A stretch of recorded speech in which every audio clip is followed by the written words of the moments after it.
Yo guys, perhatikan baik-baik.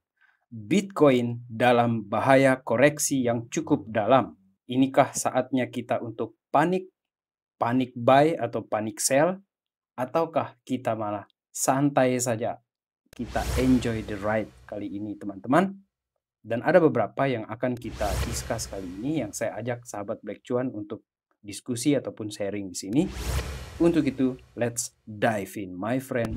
Welcome back everyone to Black Cuan. Terima kasih telah mengupdate berita kripto dari channel ini. Ada beberapa hal di sini yang ingin kita bicarakan mengenai BTC dalam danger zone, kemudian kenapa ini crash, kenapa ada ETF yang dikatakan sedang cooling down, dan siapa sebenarnya yang panik. Siapa sebenarnya yang panik. Kemudian ada juga kita bicara nanti mengenai Ethereum dan potensi pergerakan harga si Ethereum tersebut, sahabat Black Cuan. Baik, di sini kita berbicara yang pertama itu adalah BTC berada di dalam zona berbahaya, danger zone. Guys, saya mengutip di sini yang menarik dari Gabriel Ray, bosnya Trivia. Dia katakan, no dip, no pump.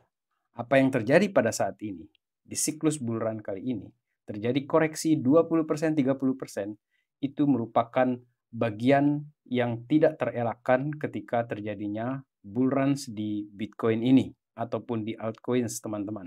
Akan tetapi, benarkah di dalam danger zone ini, kita akan benar-benar turun habis-habisan sampai habis nafas kita?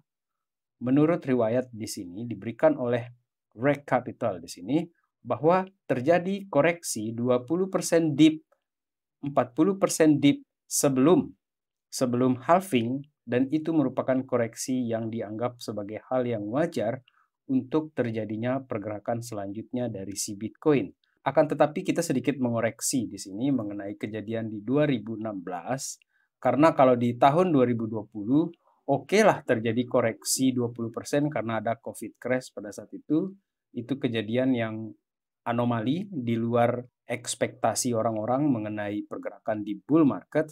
Akan tetapi sahabat Black Cuan, apabila kita memperhatikan di sini mengenai si Bitcoin-nya, ini dari Ask Crypto, dia memberikan kita timeline di sini mengenai pergerakan 1 minggu si Bitcoin ini.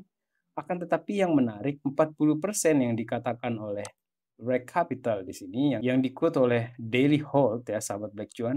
Kalau kita perhatikan di sini, di tahun 2016 itu, ketika halving terjadi pada tanggal 9 Mei 2016, itu tidak terjadi koreksi, malah yang terjadi itu adalah dia harga ini flat di sini sahabat Black Cuan.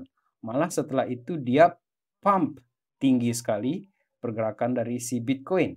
Kalau di 2020 inilah terjadi COVID crash di sini, akan tetapi ini kayak sebentar saja dan itu langsung dia tarik gas lagi dan melanjutkan rally-nya si Bitcoin dalam hal ini. Kemudian berkaitan dengan Ethereum tadi, sebelum kita berbicara mengenai kenapa dia turun ini si Bitcoin, ada Ethereum yang ingin saya upgrade di sini sebentar. Ada dari Ask Crypto di sini juga. Breaking, Fidelity yang mengelola aset 4,5 triliun ini menambahkan staking ke dalam Ethereum ETF mereka dalam aplikasi amandemen tersebut yang diajukan kepada SEC. And this is ultra bullish untuk Bitcoin. Jadi kalau di awal saya katakan tadi, Bitcoin dalam bahaya, koreksi yang cukup dalam, oke, itu merupakan skenario yang kemungkinan besar bisa terjadi atau mungkin juga tidak terjadi sedalam itu, sahabat Black Cuan. Akan tetapi yang menarik di sini adalah Ethereum. Jadi saya membayangkan apabila terjadi datar-datar ini untuk harga si Bitcoin-nya, terjadi datar-datar ya di area-area 60-an ribu, flat di situ konsolidasi, maka itu akan menjadi semacam ruang yang cukup besar bagi altcoins untuk bergerak nantinya itu lebih kencang. Jadi kita bayangkan ada pergerakan yang masif terutama dalam ekosistemnya Ethereum ataupun di dalam ekosistemnya Solana, FX ataupun koin-koin besar lainnya. Dan sahabat Black Cuan, kalau kita bertanya-tanya sekarang ini, kenapa BTC crash? Salah satu jawabannya di sini adalah Bitcoin yang tumbang di bawah 64.000 ini atau bahkan dia kemungkinan besar turun sampai 60.000 ini, salah satu highlight yang ingin saya sampaikan di sini adalah selain dari bahwa memang patah tren ya untuk pergerakan satu hari si Bitcoin di sini, akan tetapi penyebab yang ingin saya highlight di sini kepada kalian adalah mengenai penjualan yang dilakukan atau outflows yang terjadi di dalam Grayscale. Jadi Grayscale ini melepas barang di sini dalam beberapa waktu belakangan ini dengan the highest number, dengan jumlah yang terbanyak, lebih dari 640 juta dolar. Itulah yang menyebabkan terjadinya penurunan di harga si Bitcoin ini, sahabat Black Cuan. Kemudian sahabat Black Cuan, ini aktivitas take profitnya si Grayscale menurut saya ya, karena dia ini sudah mulai ikutan FanEx di sini. FanEx sebelumnya kan menurunkan fee atau bahkan menggratiskan lah saking murahnya itu untuk biaya di ETF-nya mereka. Kemudian Grayscale juga mengikuti hal yang sama, yang dalam hal ini saya highlight juga apa yang saya katakan sebelumnya. Ini juga diberitakan oleh CNBC, sahabat Black Cuan, bahwa fee di Grayscale itu akan diturunkan. Jadi teman-teman kita catat ini perbuatannya mereka. Kita ini sudah di bagian yang pertama, di mana katanya itu orang pengen betul ambil profit. Kemudian dia sudah puas ini sekarang ini, kliennya mereka.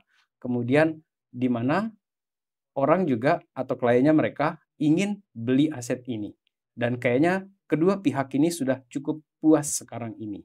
Oke, dan diharapkan ini hopefully been satisfied, guys. Itulah kelakuan dari bandar-bandar ini. Saya bilang bandar aja ya, karena mereka yang pemain besar di sini. Dan apa yang dikatakan di sini adalah kenapa mereka menurunkan fee sekarang ini, charge-nya ini cuma 1,5%. Ini adalah untuk menarik minat dari orang-orang yang belum punya akses ke dalam produk Bitcoin spot ETF-nya mereka. Artinya dia mau tarik lagi nih, mau tarik lagi investor-investor baru atau klien-klien kayanya mereka. Kemudian yang saya update juga sebelumnya di Black Cuan bahwa Jepang juga sudah mulai ambil pergerakan, ada potensi dana-dana pensiun itu akan mulai masuk ke dalam Bitcoin, sahabat Black Cuan. Dan itu luar biasa sekali. Jadi, kenapa BTC ini crash? Karena adanya ETF yang terjadi cooling down, kemudian Grayscale ini lepas barang, seperti itu tadi. Dan siapa yang panik? Ini pertanyaan yang luar biasa, sahabat Black Cuan. Jadi, kalau saya melihat di sini dari Cointelegraph, yang panik itu adalah dump money sell. Dump money ini bolehlah kita bilang sebagai paper hand atau orang yang memang short term sedia, ini orang yang trading cepat gitu kan. Sementara Paus dan Shark itu menambah 328.000 Bitcoin di dalam 1 bulan terakhir ini. Sahabat Black Cuan, kalau kita lihat dari chart di sini ya, untuk entitas yang punya 1K lebih dari 1000 Bitcoin, ini terjadi kenaikan yang tinggi meskipun harga sedang turun. Kemudian sahabat Black Cuan yang berikutnya juga kita perhatikan di sini untuk yang kelas Shark di sini, hiu dengan kepemilikan 100 sampai ke 1000 BTC itu juga terjadi spiking, terjadi kenaikan di sini. Artinya mereka nggak jual, dan siapa yang jual? Ini tadi dump money sell. Dan siapa dump money sell? Dump money sell itu adalah orang-orang yang trading cepat di sini atau entitas yang punya 10 sampai 100 BTC. Inilah yang terjadi penjualan itu yang kategori fish, kategori ikan di sini sahabat Black Cuan. Jadi kalau kita mengacu tadi kenapa BTC turun, kemudian siapa sebenarnya yang panik? Ini adalah pemain-pemain kecil di dalam ekosistem ini. Pemain kecil saya sebut begitu kalau kita bandingkan dengan Paus ataupun Shark. Jangan bandingkan dengan Black Cuan. Black Cuan ini cuma plankton di dalam sini, teman-teman. Teman-teman, sementara saya merecord video kali ini, Bitcoin itu sudah berada di area 65.400-an dolar, kemudian Ethereum 3.300-an dolar. Ada kemiripan story ya di sini untuk Bitcoin ataupun Ethereum. Ethereum itu juga diprediksi akan terjadi penurunan apabila pelemahan ini masih terus terjadi di Bitcoin-nya. Tetapi yang menarik di sini sahabat Black Cuan, kita ekspektasi di sini Bitcoin ini akhirnya nutup ya di mingguan itu. Nanti ini di mingguan bisa nutup di atas 60.000 lah. Dan untuk yang 1 bulannya semoga dia bisa nutup di atas 60.000 juga supaya momentum ini bisa terus terjaga. Karena jika ini terus terjaga sahabat Black Cuan, apa yang disampaikan oleh Ash Crypto di sini mengenai pola yang dia bagikan di sini mengenai pergerakan harga Bitcoin ya. Jadi apabila Bitcoin ini berhasil ngegas dia dari all time high yang sebelumnya, seperti yang pernah terjadi ini sahabat Black Cuan, ini all time high yang sebelumnya, kita perbedaannya adalah kita sudah gas ini duluan sebelum halving, tetapi dalam pergerakan mingguannya, ekspektasi dari S Crypto di sini adalah berhasil nutup di atas 69.000.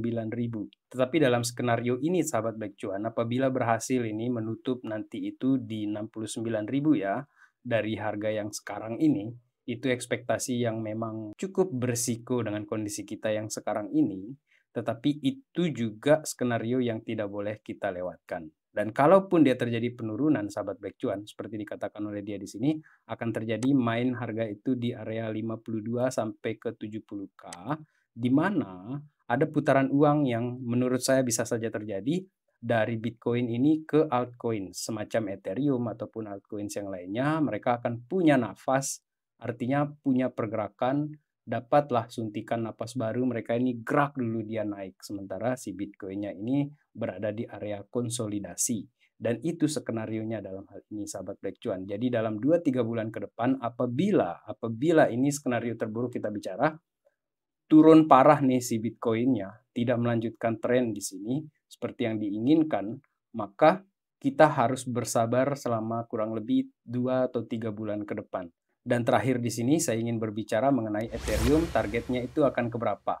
Kalau untuk saya pribadi, saya menilai di sini dari apa yang saya baca-baca mengenai Ethereum di sini, ataupun adanya informasi terbaru mengenai Fidelity yang kita bicarakan tadi ya, sekarang ini menambahkan edge staking. Jadi menambahkan menambahkan staking to spot Ethereum ETF application-nya mereka, dan di mana ini akan luar biasa bagi si Ethereum-nya, terutama ekosistem yang ada di dalam Ethereum tersebut, sahabat Black Cuan. Karena kalau kita perhatikan juga ya, ini dari The Block di sini, untuk data dari si Ethereum-nya sendiri, saya fokusnya ke sini aja langsung deh. Ke transaksi di dalam jaringannya Ethereum di sini yang 7 hari ya, di sini terjadi spike juga sahabat Black Cuan yang menariknya di sini. Kemudian untuk number active address di dalam Ethereum network juga terjadi kenaikan. Dan satu hal yang saya perhatikan menarik di sini dari Ethereum adalah number of new address di sini terjadi spiking. Jadi address baru yang ada di Ethereum itu terjadi kenaikan juga di sini sahabat Black Cuan, dan ini merupakan potensi yang saya anggap sebagai signal positif terhadap si Ethereum-nya. Dan on-chain volume daily-nya dia di sini untuk si Ethereum juga terjadi kenaikan di sini sahabat Black Cuan. Sementara untuk Solana ya, Solana itu kan memang bagus nih, dia terjadi pump. Yang lainnya pada tiarap, dia terjadi pump. Salah satu yang menyebabkan dia terjadi pump itu adalah karena banyaknya meme coin yang ada di dalam jaringan dia. Dan secepat itu juga meme coin yang naik-naik tinggi-tinggi itu juga turunnya juga gila-gilaan. Itulah kenapa saya juga kadang-kadang tidak berani gitu kan di dalam meme coin seperti itu, kecuali saya jadi pembeli yang awal banget baru saya berani, karena di dalam meme coin itu luar biasa volatilitasnya, dan memang untuk jaringan Solana itu karena dia murah, akses cepat, jadi dia cepat naik seperti itu, dan banyak yang pakai juga kan jadinya Solana. Dan itu mirip-mirip seperti kejadian BNB di tahun 2021, di mana banyak juga meme coin yang lahir di dalam jaringannya si BNB pada saat itu. Dan kalau kita katakan ya, dia akan menyaingi Ethereum, yes, saya punya pemikiran bahwa Solana itu bisa menyaingi Ethereum, akan tetapi itu butuh waktu. Jadi menurut saya ini, Ethereum ini secara pondasi, secara fundamental itu lebih kuat daripada saingan-saingan yang lainnya. Dan apabila sahabat Black Cuan punya pemikiran yang berbeda ya mengenai Ethereum, ataupun ekosistem yang ada di dalam Ethereum ini, silakan menulisnya di kolom komentar sahabat Black Cuan. Sementara itu, saya tetap mengingatkan sahabat Black Cuan bahwa this is not financial advice, tetap melakukan riset kalian secara mandiri. Kemudian kita juga mesti perhatikan bahwa ada resiko dan ada rewards di dalam berinvestasi di aset-aset kripto seperti ini. Dan di momen-momen seperti ini, momen-momen terjadi penurunan seperti ini di Bitcoin ini sahabat Black Cuan, ini merupakan wilayah yang perlu untuk kita perhatikan. Apakah kita akan panik di sini atau kita santai saja menikmati pergerakan ini? Siapa yang bertahan di sini, siapa yang bersabar di sini, profit ke depan ini tampaknya menjanjikan buat yang bertahan ataupun yang sabar. Terima kasih telah menonton. Salam Black Cuan. Peace, my friend.